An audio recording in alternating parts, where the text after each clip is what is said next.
With Gladbach's top four hopes and Dortmund's title tilt on the line, the battle of the Borussias on the final day was a must-win match for both. Marco Reus returned from suspension to face his former side, and with their captain back in the mix, Dortmund were daring to dream of a sixth Bundesliga title. However, the visitors made a nervous start to proceedings and almost fell behind when Ibrahima Traore rattled the woodwork inside the opening quarter of an hour. It was the 10th time this season Gladbach had been denied by the frame of the goal and was the high point of a promising start in Dieter Hecking's final game in charge. A hard-fought first half looked set to end goalless, but there was a late twist in the tale. Marco Reus's quick thinking and cheeky execution caught Gladbach cold, with Jadon Sancho slamming home on the stroke of half-time.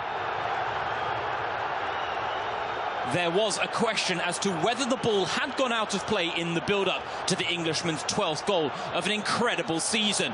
But after the Borussia Park crowd were kept on tenterhooks during referee Manuel Grafer's review of the footage, the goal stood to hand Dortmund a narrow lead at the break.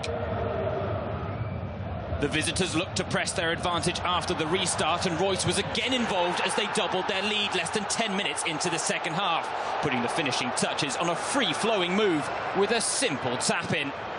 17 goals in the 2018-19 campaign stands as a single-season personal best in black and yellow for the BVB captain. By this point, Lucien Favre's Chargers had found their groove and almost added a third on the hour mark.